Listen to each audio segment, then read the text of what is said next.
Hello, my babies. We're back at it.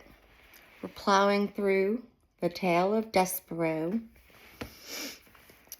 Hope y'all had a wonderful day. Hope y'all snug in your bed. Okay. Chapter 19. Light. Light everywhere. Imagine, if you will, having spent the whole of your life in a dungeon. Imagine that one spring day when you step out of the dark and into a world of bright windows and polished floors, winking copper pots, shining suits of armor, and tapestries sewn in gold. Imagine. And while you're imagining things, imagine this too. Imagine that at the same time the rat steps from the dungeon and into the castle, a mouse is being born upstairs. A mouse, reader, who is destined to meet the light-bedazzled rat. But that meeting will occur much later, and for now. The rat is nothing but happy, delighted, amazed to find himself standing in so much light. "I," said Roscoe, spinning dizzily from one bright thing to the next, "I will never leave. No, never. I will never go back to the dungeon. Why would I? I will never torture another prisoner. It is here that I belong." The rat waltzed happily from room to room until he found himself at the door to the banquet hall. He looked inside and saw gathered there King Philip, Queen Rosemary, and Princess P, 20 noble people, a juggler, 4 minstrels, and all the king's men. This party, reader, was a sight for a rat's eyes. Roscoe had never seen happy people. He had known only the miserable ones. Gregory the jailer and those who were consigned to his domain did not laugh or smile or clink glasses with the person sitting next to them. Roscoe was enchanted. Everything glittered, everything. The gold spoons on the table and the jingle bells on the juggler's cap, the strings on the minstrels' guitars, and the crowns on the king's and the queen's heads. And the little princess, how lovely she was. How much light itself. Her gown was covered in sequins that winked and glimmered at the rat.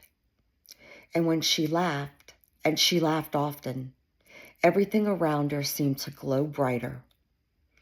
"Oh, really," said Roscoe, "this is too extraordinary.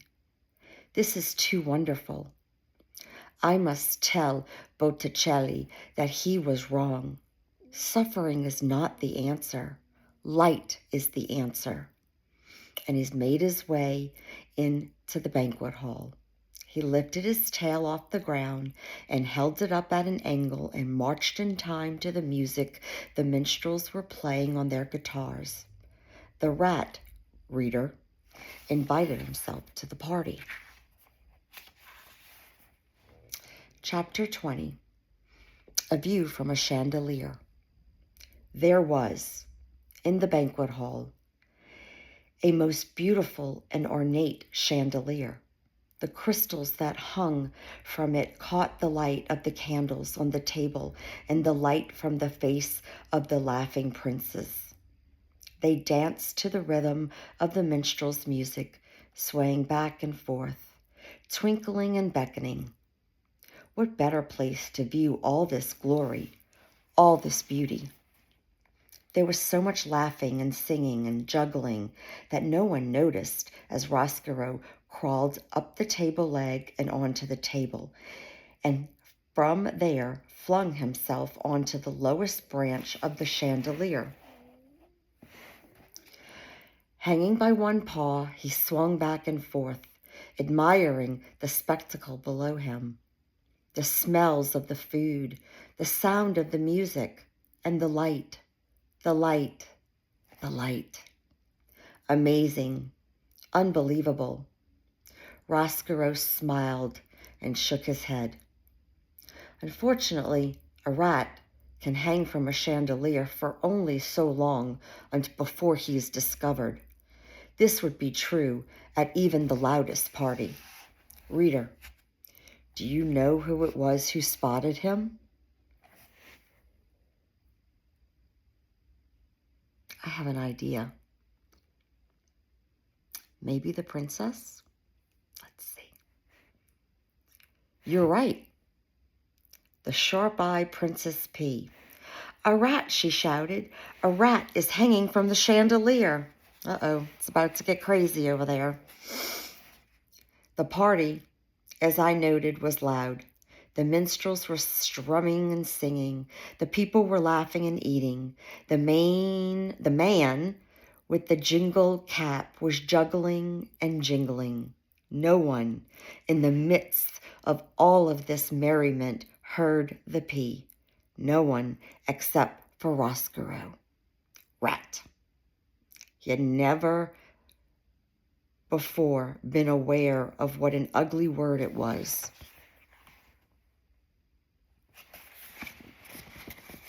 There he is, hanging from the chandelier. Rat. In the middle of all that beauty, it immediately became clear that it was an extremely distasteful syllable. Rat. A curse, an insult, a word totally without light. And not until he heard it from the mouth of the princess did Roscoe realize that he did not like being a rat, that he did not want to be a rat.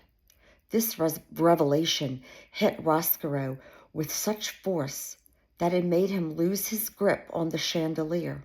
The rat, reader, fell. And alas, he fell right, directly, into the queen's bowl of soup. This is not going to go well. Chapter 21, The Queen's Last Words. The queen loves soup. She loves soup more than anything in the world except for the Princess P and the king. And because the queen loved it, soup was served in the castle for every banquet, every lunch, and every dinner. And what soup it was! Cook's love and admiration for the queen and her palate moved the broth that she concocted from the level of mere food to a high art. On this particular day, for this particular banquet, Cook had outdone herself. The soup was a masterwork, a delicate mingling of chicken, watercress, and garlic. Roscoe, as he surfaced from the bottom of the queen's capacious bowl, could not help taking a few appreciative sips. Lovely, he said, distracted for a moment from his misery of his existence. Delightful. See, shouted the P. See, she stood. She pointed her finger right at Roscoe. It is a rat. I told you that it was a rat. He was hanging from the chandelier, and now he is in Mama's soup. The musicians stopped playing their guitars. The jugglers stopped juggling. The noble people stopped eating. The queen looked at Roscoe. Roscoe looked at the queen.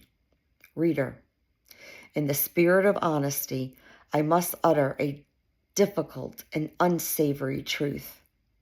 Rats are not beautiful creatures. They are not even cute. They are rather nasty beasts, particularly if one happens to appear in your bowl of soup with pieces of watercress clinging to his whiskers.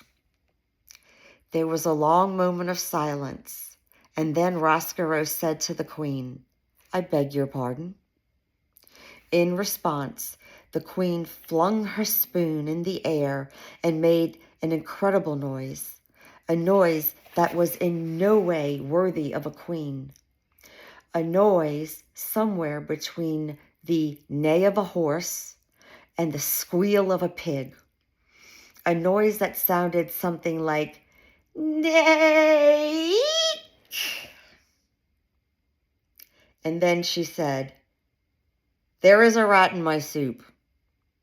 The queen was really a simple soul, and always, for her whole life, had done nothing except state the overly obvious.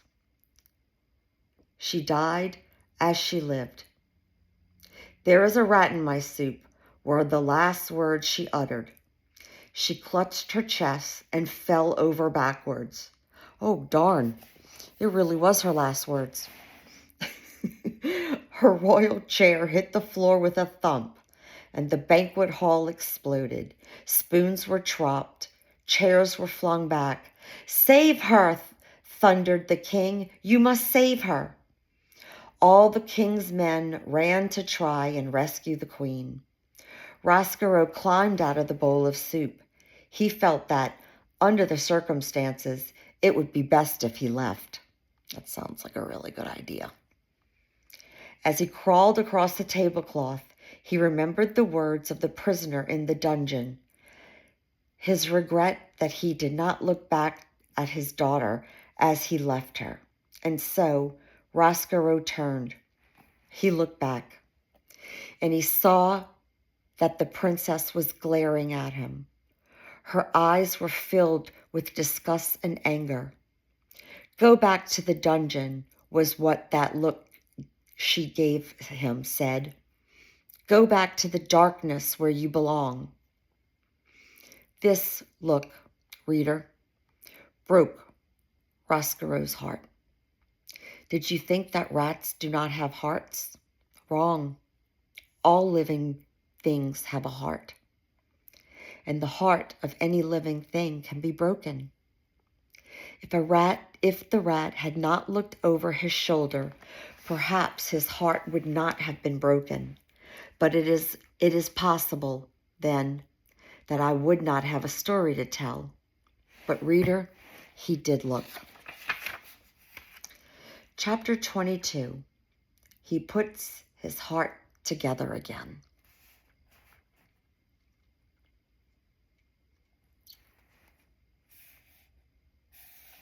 Roscoe hurried from the banquet hall. "A rat," he said. He put a paw over his heart. "I am a rat, and there is no light for rats. There will be no light for me."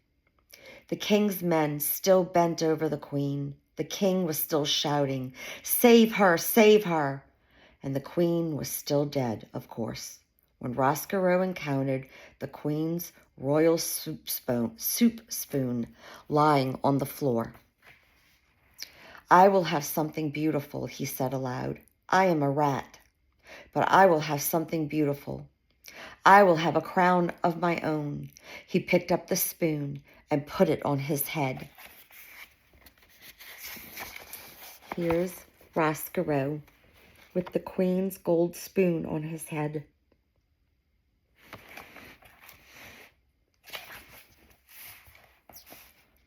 "Yes," said Roscoe, "I will have something beautiful, and I will have revenge. Both things, somehow." There are those hearts, reader, that never mend again once they are broken. Or if they do mend, they heal themselves in a crooked and lopsided way, as if sewn together by a careless craftsman. Such was the fate of Chiaroscuro. His heart was broken. Picking up the spoon and placing it on his head, speaking of revenge. These things helped him put his heart together again. But it was, alas, put together wrong. "Where is the rat?" shouted the king. "Find the rat." "If you want me," muttered Roscoe as he left the banquet hall, "I will be in the dungeon, in the darkness." Chapter 23, Consequences. There were, of course, dire consequences of Roscaro's behavior. Every action, reader, no matter how small, has a consequence. For instance, the young Roscaro gnawed on Gregory's, the jailer's rope, and because he gnawed on the rope, a match was lit in his face. And because a match was lit in his face, his soul was set afire. The rat's soul was set afire, and because of this, he journeyed upstairs, seeking the light. Upstairs in the banquet hall, the Princess Peace spotted him and called out the word rat, and because of this, Roscaro fell into the queen's soup. And because the rat fell into the queen's soup, the queen died. You can see, can't you, how everything is related to everything else. You can see quite clearly how every action has a consequence. For instance, if, reader, you will indulge me and allow me to continue this meditation on consequences. Because the queen died while eating soup, the heartbroken king outlawed soups. And because soup was outlawed, so were the instruments involved in making and eating of all soups, spoons, bowls, and kettles. These things were collected from all the people of the kingdom of Dor, and they were piled in the dungeon. And because Roscaro was dazzled by the light of one match and journeyed upstairs and fell into the queen's soup, and the queen died, the king ordered the death of every rat in the land. The king's men went bravely into the dungeon to kill the rats. But the thing about killing rats is that you must find the rat. And if a rat does not want to be found, reader, he will not be found. The king's men succeeded only in getting lost in the dungeon's torturous mazes. Some of them, in fact, did not ever find their way out and died there in the dark heart of the castle. And so the killings of all rats was not successful. And in desperation, King Philip declared that rats were illegal. He declared them outlaws. This, of course, was a ridiculous law, as rats are outlaws to begin with. How can you outlaw an outlaw? It was a waste of time and energy. But still, the king officially decreed that all rats in the kingdom of Dar were outlaws and should be treated as such. When you are a king, you may make up as many ridiculous laws as you like. That is what being a king is all about. But reader, we must not forget that King Philip loved the queen, and that without her he was lost. This is the danger of loving. No matter how powerful you are, no matter how many kingdoms you rule, you cannot stop those you love from dying. Making soup illegal, outlawing rats, these things soothed the poor king's heart, and so we must forgive him. And what of the outlawed rats? What of one outlaw rat in particular? What of Chururasco? In the darkness of the dungeon, he sat in his nest with a spoon atop his head. He set to work fashioning for himself a kingly cape made out of a scrap of the red tablecloth. And as he worked, one eared Botticelli Romorso sat next to him, swinging his locket back and forth, saying, "You see what becomes from a rat going upstairs. I hope you've learned your lesson. Your job in this is to make others suffer." "Yes," muttered Roscaro. "Yes, that is exactly what I intend to do. I will make the princess suffer for how she looked at me. And as Roscoe worked and planned, the jailer Gregory held tight to his rope and made his own way through the darkness. And in a dark cell, the prisoner who had once had a red tablecloth and now had nothing, spent his days and nights weeping quietly. High above the dungeon, above the castle, a small mouse stood alone one evening as his brothers and sisters sniffed for crumbs. He stood with his head cocked to one side, listening to a sweet sound he did not yet have a name for. There would be consequences of the mouse's love for music. You, reader, know already some of those consequences. Because of the music, the mouse would find his way to a princess. He would fall in love.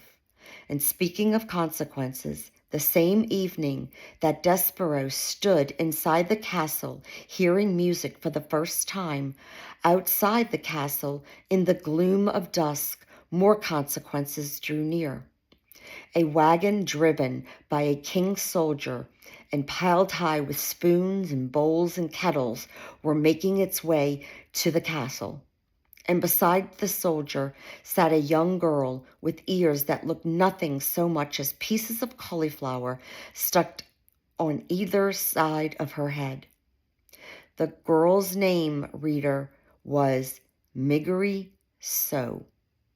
And though she did not know yet, she would be instrumental in helping the rat work his revenge.